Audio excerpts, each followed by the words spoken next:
ಸ್ನೇಹಿತರೆ ಎಲ್ರಿಗೂ ನಮಸ್ಕಾರ. ಭಾರತೀಯ ವಿಮಾನ ನಿಲ್ದಾಣ ಪ್ರಾಧಿಕಾರ ಅಂದರೆ ಎಎಐ ಹೊಸದಾಗಿ 384 ಮ್ಯಾನೇಜರ್ ಮತ್ತು ಜೂನಿಯರ್ ಎಕ್ಸಿಕ್ಯೂಟಿವ್ ಹುದ್ದೆಗಳ ನೇಮಕಾತಿಗೆ ಒಂದು ಅಧಿಸೂಚನೆಯನ್ನು ಹೊರಡಿಸಿದೆ. ಈ ಅಧಿಸೂಚನೆಗೆ ಆನ್ಲೈನ್ ಅರ್ಜಿಯನ್ನು ಹಾಕೋದಕ್ಕೆ ಆಗಸ್ಟ್ 8, 2026 ಪ್ರಾರಂಭ ದಿನಾಂಕ, ಸೆಪ್ಟೆಂಬರ್ 7, 2026 ಅಂತಿಮ ದಿನಾಂಕವಾಗಿರುತ್ತೆ. ಇಂಟ್ರೆಸ್ಟ್ ಇರ್ತಕ್ಕಂಥ ಕ್ಯಾಂಡಿಡೇಟ್ಗಳು ಈ ಒಂದು ಭಾರತೀಯ ವಿಮಾನ ನಿಲ್ದಾಣ ಪ್ರಾಧಿಕಾರ ಅಂದರೆ ಎಎಐ ಅವರ ಅಧಿಕೃತ ವೆಬ್ಸೈಟ್ ನಲ್ಲಿ ಅರ್ಜಿಯನ್ನ ಹಾಕಬಹುದು.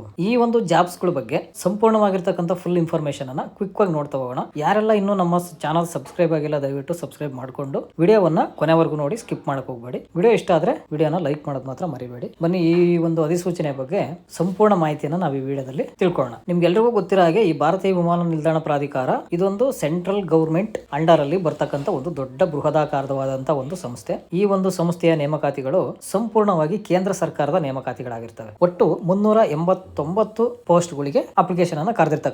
ಈ ಒಂದು ನೇಮಕಾತಿಗೆ ಅಪ್ಲಿಕೇಶನ್ ಅನ್ನ ಹಾಕ್ಬೇಕಾಗಿರ್ತಕ್ಕಂಥವ್ರಿಗೆ ಎಲಿಜಿಬಿಲಿಟಿ ಏನಿರಬೇಕು, ಎಲಿಜಿಬಿಲಿಟಿ ಮತ್ತೆ ಏಜ್ ಎರಡನ್ನು ನೋಡೋಣ. ಮೊದಲು ಎಜುಕೇಶನ್ ಡೀಟೇಲ್ಸ್ ನೋಡೋದಾದ್ರೆ ಬಿಇ, ಬಿಟೆಕ್, LLB ಅಥವಾ LLB ಗೆ ರಿಲೇಟೆಡ್ ಆಗಿರ್ತಕ್ಕಂಥ ಪೋಸ್ಟ್ ಡಿಗ್ರಿಯನ್ನ ಕಂಪ್ಲೀಟ್ ಮಾಡಿರ್ತಕ್ಕಂಥ ಕ್ಯಾಂಡಿಡೇಟ್ಗಳು ಮ್ಯಾನೇಜರ್ ಪೋಸ್ಟ್ ಗಳಿಗೆ ಅಪ್ಲಿಕೇಶನ್ ಅನ್ನ ಹಾಕಬಹುದು. ಜೊತೆಗೆ 3 ವರ್ಷ ಎಕ್ಸ್ಪೀರಿಯನ್ಸ್ ಅನ್ನ ಕೇಳಿದ್ದಾರೆ. ಅಂದ್ರೆ ಮ್ಯಾನೇಜರ್ ಪೋಸ್ಟ್ ಗೆ ಅಪ್ಲಿಕೇಶನ್ ಹಾಕಂತವರು ಬಿಇ, ಬಿಟೆಕ್, LLB ಅಥವಾ ಅದರ ರಿಲೇಟೆಡ್ ಆಗಿ ಡಿಗ್ರಿ ಕಂಪ್ಲೀಟ್ ಮಾಡ್ಕೊಂಡಿರ್ತಕ್ಕಂಥ ಕ್ಯಾಂಡಿಡೇಟ್ಸ್ ಗಳು 3 ವರ್ಷ ಎಕ್ಸ್ಪೀರಿಯನ್ಸ್ ಇದ್ದವರಿಗೆ ಈ ಒಂದು ಅಪ್ಲಿಕೇಶನ್ ಹಾಕ್ಲಿಕ್ಕೆ ಅವಕಾಶ ಇದೆ.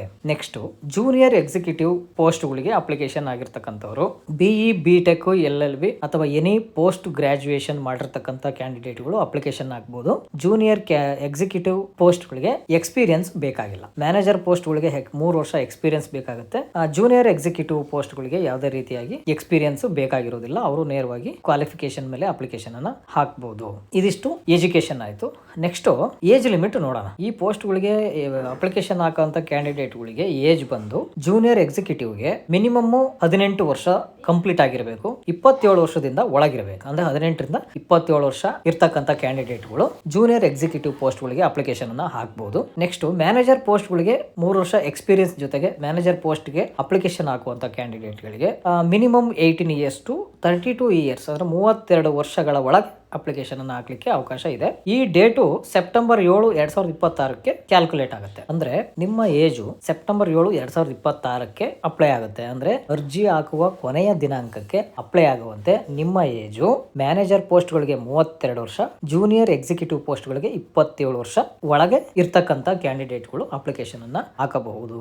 ಜೊತೆಗೆ ಏನು ರಿಸರ್ವೇಶನ್ ಕ್ಯಾಂಡಿಡೇಟ್ಗಳು ಇರ್ತಾರಲ್ಲ, ಈ ಒಂದು ರಿಸರ್ವೇಶನ್ ಕ್ಯಾಂಡಿಡೇಟ್ಗಳಿಗೆ ಅಂದ್ರೆ ಪ್ರಾಧಿಕಾರದ ನಿಯಮಕ್ಕೆ ಅನುಸಾರವಾಗಿ ವಯೋಮಿತಿಯಲ್ಲಿ ಸಡಿಲಿಕೆ ಇರುತ್ತದೆ. ಅಂದ್ರೆ ಏಜ್ ನಲ್ಲಿ ರಿಲ್ಯಾಕ್ಸೇಷನ್ ಕೊಡಲಾಗಿದೆ. ಈ ಒಂದು ಏಜಿನ ರಿಲ್ಯಾಕ್ಸೇಷನ್ ಸಂಪೂರ್ಣ PDF ನಲ್ಲಿ ಇರುತ್ತೆ.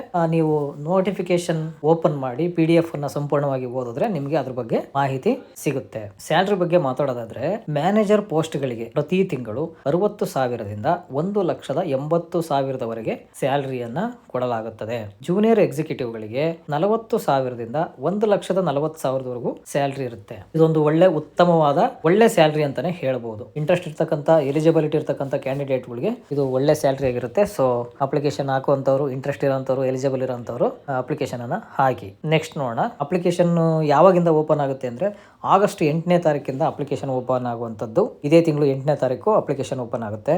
ಅಪ್ಲಿಕೇಶನ್ ಹಾಕ್ಲಿಕ್ಕೆ ಲಾಸ್ಟ್ ಡೇಟು ನೆಕ್ಸ್ಟ್ ಸೆಪ್ಟೆಂಬರ್ 7ನೇ ತಾರೀಕು. ಈ ಮಂತ್ 8ರಿಂದ ಅಪ್ಲಿಕೇಶನ್ ಪ್ರಾರಂಭ ಆಗುತ್ತೆ. ನೆಕ್ಸ್ಟ್ ಸೆಪ್ಟೆಂಬರ್ 7ನೇ ತಾರೀಕು ಅಪ್ಲಿಕೇಶನ್ ಕ್ಲೋಸ್ ಆಗುತ್ತೆ. ಸೊ ನಿಮಗೆ 30 ಡೇಸ್ ಕಂಪ್ಲೀಟ್ ಆಗಿ ಅಪ್ಲಿಕೇಶನ್ ಹಾಕಕ್ಕೆ ಕಾಲಾವಕಾಶ ಇರುತ್ತೆ. ಈ ಒಂದು 30 ಡೇಸ್ ಅಲ್ಲಿ ಡಾಕ್ಯುಮೆಂಟ್ಸ್ ಏನಾದರೂ ನಿಮ್ಮಲ್ಲಿ ತಪ್ಪಿದ್ರೆ ಅದನ್ನ ಸರಿಪಡಿಸಿಕೊಂಡು ಅಪ್ಲಿಕೇಶನ್ ಹಾಕೋದಕ್ಕೆ ಟೈಮ್ ಸಿಗುತ್ತೆ. ಸೊ ಇಂಟ್ರೆಸ್ಟ್ ಇರೋಂಥ ಕ್ಯಾಂಡಿಡೇಟ್ ಅಪ್ಲಿಕೇಶನ್ ಅನ್ನು ಹಾಕಿ. ಅಪ್ಲಿಕೇಶನ್ ಫೀಸ್ ನೋಡೋದಾದ್ರೆ ಜನರಲ್ ಮತ್ತೆ OBC ಕ್ಯಾಂಡಿಡೇಟ್ಗಳಿಗೆ 1,000 ರೂಪಾಯಿ ಫೀಸ್ ಇರುತ್ತೆ.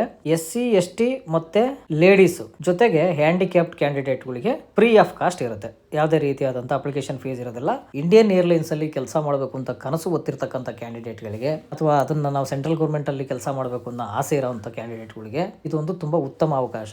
ಸೊ ಈ ಅವಕಾಶವನ್ನ ಮಿಸ್ ಮಾಡ್ಕೋಬೇಡಿ. ಮುಖ್ಯವಾಗಿ IT ಸ್ಟೂಡೆಂಟ್ಗಳಿಗೆ ಜಾಸ್ತಿ ಬೇಡಿಕೆ ಇರ್ತಕ್ಕಂಥದ್ದು. ಸೊ ಹಾಗಾಗಿ IT ಸ್ಟೂಡೆಂಟ್ಗಳು ಅಪ್ಲಿಕೇಶನ್ ಅನ್ನು ಹಾಕಿದ್ರೆ ಬೇಗ ಆಯ್ಕೆ ಆಗುವ ಸಾಧ್ಯತೆ ಇದೆ. ಆಯ್ಕೆ ಆಗುವ ಪ್ರಕ್ರಿಯೆ ಹೇಗೆ, ಯಾವ ರೀತಿ ಸೆಲೆಕ್ಷನ್ ಪ್ರೋಸೆಸ್ ಇರುತ್ತೆ, ಸೊ ಅದನ್ನು ನಾನು ಈ ವಿಡಿಯೋದಲ್ಲೇ ತಿಳಿಸ್ತಿದ್ದೀನಿ. ಫಸ್ಟ್ ಒಂದು CBT ಟೆಸ್ಟ್ ಇರುತ್ತೆ. CBT ಟೆಸ್ಟ್ ನಂತರ ಡಾಕ್ಯುಮೆಂಟೇಶನ್ ಇರುತ್ತೆ, ಡಾಕ್ಯುಮೆಂಟೇಶನ್ ವೆರಿಫಿಕೇಶನ್ ಮಾಡೋ ಅಂತ ಒಂದು ಪ್ರೋಸೆಸ್ ಇರುತ್ತೆ. ನೆಕ್ಸ್ಟ್ ನಿಮಗೆ ಎಕ್ಸ್ಟ್ರಾ ಅಡಿಷನಲ್ ಸ್ಕಿಲ್ಸ್ ಏನಾದರೂ ಇದೆಯಾ ಅಂತೇಳಿ ಟೆಸ್ಟ್ ಮಾಡಲಾಗುತ್ತೆ. ಇದೆಲ್ಲ ಆದಮೇಲೆ ಪರ್ಸನಲ್ ಇಂಟರ್ವ್ಯೂ ಅಂತ ಇರುತ್ತೆ. ಸೊ ಇಂಟರ್ವ್ಯೂ ಆದಮೇಲೆ ನಿಮಗೆ ಸೆಲೆಕ್ಷನ್ ಆಗುವಂಥದ್ದು. ಅವರೇ ನೋಟಿಫಿಕೇಶನ್ ಅಲ್ಲಿ ಕೊಟ್ಟಿರ್ತಕ್ಕಂಥದ್ದು. ಅಂಡ್ ಮ್ಯಾನೇಜರ್ ಪೋಸ್ಟ್ಗೆ ಅಪ್ಲಿಕೇಶನ್ ಆಗಿರುವಂತವ್ರಿಗೆ ಒಂದು ರೈಟಿಂಗ್ ಎಕ್ಸಾಮ್ ಕೂಡ ಇರುತ್ತೆ. ನೆಕ್ಸ್ಟ್ ರೈಟಿಂಗ್ ಎಕ್ಸಾಮ್ ಎಲ್ಲ ಆದಮೇಲೆ ಇದನ್ನೆಲ್ಲ ನೋಡಿಕೊಂಡು ಒಂದು ಪರ್ಸೆಂಟೇಜ್ ಮೇಲೆ ಶಾರ್ಟ್ ಲಿಸ್ಟ್ ಮಾಡಿಕೊಂಡು ಆಮೇಲೆ ಅವರಿಗೆ ಪರ್ಸನಲ್ ಇಂಟರ್ವ್ಯೂ ಇರುತ್ತೆ. ಪರ್ಸನಲ್ ಇಂಟರ್ವ್ಯೂ ಆದ ನಂತರ ಅಭ್ಯರ್ಥಿಗಳನ್ನ ಆಯ್ಕೆ ಮಾಡುವಂಥದ್ದು. AI ವೆಬ್ಸೈಟ್ಗೆ ಎಂಟ್ರಿ ಆದ ತಕ್ಷಣ ನಿಮ್ಗೊಂದು ಆ್ಯಡ್ ನೋಟಿಫಿಕೇಶನ್ ನಂಬರ್ ಸಿಗುತ್ತೆ 12/2026 ಅಂತ. ಈ ಒಂದು ಆ್ಯಡ್ ಮೇಲೆ ಕ್ಲಿಕ್ ಮಾಡಿದ್ರೆ ನಿಮಗೆ ಕಂಪ್ಲೀಟ್ ಒಂದು PDF ಓಪನ್ ಆಗುತ್ತೆ. ಸೊ ನೀವು ಆ PDF ನೆಲ್ಲ ಕ್ಲೀನ್ ಆಗಿ ನೋಡಿಕೊಂಡು ಎಲಿಜಿಬಲ್ ಇದೀರಿ, ಇಂಟ್ರೆಸ್ಟ್ ಇದೀರಿ ಅಂದ್ರೆ ಸೊ ಅಪ್ಲಿಕೇಶನ್ ಅನ್ನ ಆನ್ಲೈನ್ ಪ್ರೋಸೆಸ್ ಮೂಲಕ ಹಾಕ್ಬೋದು. ನಿಮಗೆ ಅಪ್ಲಿಕೇಶನ್ ಹಾಕೋದ್ರ ಬಗ್ಗೆ ಏನಾದರೂ ಮಾಹಿತಿ ಬೇಕು, ಯಾವ ರೀತಿ ಅಪ್ಲಿಕೇಶನ್ ಹಾಕಬೇಕು, ಅದರದ್ದು ಒಂದು ವಿಡಿಯೋ ಬೇಕು ನಮಗೆ, ಅಪ್ಲಿಕೇಶನ್ ಪ್ರೋಸೆಸ್ ಹೇಗಿರುತ್ತೆ ಅಂಡ್ ಡಾಕ್ಯುಮೆಂಟೇಶನ್ ಏನಿರುತ್ತೆ, ಇದ್ರ ಬಗ್ಗೆ ನಿಮ್ಗೆ ಏನಾದರೂ ಸಂಪೂರ್ಣವಾಗಿ ಮಾಹಿತಿ ಬೇಕು ಅಂದ್ರೆ ನನಗೆ ಕಮೆಂಟ್ ಮುಖಾಂತರ ತಿಳಿಸಿ. ಮಿನಿಮಮ್ 50 ಕಮೆಂಟ್ ಬಂದ್ರೆ ಮಾತ್ರ ನಾನು ಆ ಸಂಬಂಧಪಟ್ಟಂತ ವಿಡಿಯೋನ ಮಾಡಿ ಶೇರ್ ಮಾಡ್ತೀನಿ. So documentation recent photograph, mobile number, email ID, Aadhaar card ಜೊತೆಗೆ ಒಂದು BPL ರೇಷನ್ ಕಾರ್ಡ್ ಕೂಡ ಇಟ್ಕೊಳ್ಳಿ. ಸೊ ಅದೇನು ಕಂಪಲ್ಸರಿ ಇಲ್ಲ. Bank passbook xerox and SSLC marks card, degree marks ಕಾರ್ಡ್ಗಳು, ಕ್ಯಾಸ್ಟ್, ಇನ್ಕಮ್ ಕಂಪಲ್ಸರಿಯಾಗಿ ಇರಬೇಕಾಗುತ್ತೆ. ಎಕ್ಸ್ಪೀರಿಯನ್ಸ್ ಎಂಡ್ ಆಗಿದ್ರೆ ಎಕ್ಸ್ಪೀರಿಯನ್ಸ್ ಸರ್ಟಿಫಿಕೇಟ್ ಕೂಡ ಇರಬೇಕಾಗುತ್ತೆ. ನೀವು ಅಗ್ನಿಶಾಮಕ ವಿಭಾಗಕ್ಕೆ ಏನಾದರೂ ಹಾಕೋದಾಗಿದ್ರೆ ಈ ಜೂನಿಯರ್ ಎಕ್ಸಿಕ್ಯೂಟಿವ್ ಇದಾವಲ್ಲ, ಈ ಒಂದು ಕ್ಯಾಟಗರಿಯಲ್ಲಿ ಅಪ್ಲಿಕೇಶನ್ ಹಾಕುವಂತ ಕ್ಯಾಂಡಿಡೇಟ್ಗಳಿಗೆ DL ಅಥವಾ ಅಡಿಷನಲ್ ಆಗಿ ಏನಾದರೂ ಬೇರೆ ಸ್ಕಿಲ್ ಇದ್ರೆ ಸೊ ಅದು ಇಟ್ಕೊಂಡು ಡಾಕ್ಯುಮೆಂಟ್ ಅನ್ನ ಅಪ್ಲೋಡ್ ಮಾಡಿದ್ರೆ ನಿಮಗೆ ಅನುಕೂಲತೆ ಜಾಸ್ತಿ ಇದೆ. ಸೊ ಇದಿಷ್ಟು ಡಾಕ್ಯುಮೆಂಟೇಶನ್ ಆಯಿತು. ಇದಕ್ಕಿಂತ ಹೆಚ್ಚಿನದಾಗಿ ನಿಮ್ಗೆ ಏನಾದರೂ ಸಂಪೂರ್ಣವಾಗಿ ಇನ್ನೂ ಹೆಚ್ಚಿನ ಮಾಹಿತಿ ಬೇಕು ಅಂದರೆ ಕಮೆಂಟ್ ಬಾಕ್ಸಲ್ಲಿ ಕಮೆಂಟ್ ಮಾಡಿ. ಅಪ್ಲಿಕೇಶನ್ ಹಾಕೋದಾಗಿರ್ಬೋದು ಅಥವಾ ಬೇರೆ ಡಾಕ್ಯುಮೆಂಟೇಶನ್ ಇಂದ ಆಗಿರ್ಬೋದು, ನಮಗೆ ಅಪ್ಲಿಕೇಶನ್ ಹಾಕೋದು ರೀತಿ ಹೇಗೆ ಅದನ್ನು ತೋರಿಸ್ಕೊಡಿ ಅಂತ ಏನಾದರೂ ಮಿನಿಮಮ್ 50 ಕಮೆಂಟ್ ಮಾಡಿದ್ರೆ ಸೊ ನಾನು ಒಂದು ಅಪ್ಲಿಕೇಶನ್ ಅನ್ನು ಹಾಕಿ ಯಾವ ರೀತಿ ಪ್ರೋಸೆಸ್ ಇರುತ್ತೆ, ಯಾವ ರೀತಿ ರಿಜಿಸ್ಟರ್ ಮಾಡ್ಕೋಬೇಕು, ಅಪ್ಲಿಕೇಶನ್ ಲಿಂಕ್ ಯಾವುದು, ಲಿಂಕ್ ಅನ್ನು ನಾನು ಡಿಸ್ಕ್ರಿಪ್ಷನ್ ಬಾಕ್ಸಲ್ಲಿ ಕೊಟ್ಟಿರ್ತೀನಿ. ಸೊ ನೀವು ಅಲ್ಲಿಂದನೇ ನೀವು ಕ್ಲಿಕ್ ಮಾಡಿ ಡೈರೆಕ್ಟ್ ವೆಬ್ಸೈಟ್ ವಿಸಿಟ್ ಮಾಡ್ಬೋದು, ತೊಂದರೆ ಇಲ್ಲ. ಬಟ್ ಅಪ್ಲಿಕೇಶನ್ ಪ್ರೋಸೆಸ್ ಆಗೋದನ್ನ ಇನ್ ಡೀಟೇಲ್ ಆಗಿ ನಾನು ಅದರಲ್ಲಿ ತಿಳಿಸ್ಕೊಡ್ತೀನಿ ವಿಡಿಯೋದಲ್ಲಿ. 50 ಕಮೆಂಟ್ಸ್ ಬಂದ್ರೆ ಮಾತ್ರ. ಸೊ ಹಾಗಾಗಿ ಕಮೆಂಟ್ ಮಾಡಿ, ವಿಡಿಯೋ ಇಷ್ಟ ಆದ್ರೆ ಲೈಕ್ ಮಾಡಿ ಅಂತ ಹೇಳ್ತಾ ಇಲ್ಲಿವರೆಗೂ ವಿಡಿಯೋ ನೋಡಿದ್ದಕ್ಕಾಗಿ ತುಂಬಾ ಧನ್ಯವಾದಗಳು ಸ್ನೇಹಿತರೆ. ನಮಸ್ಕಾರ.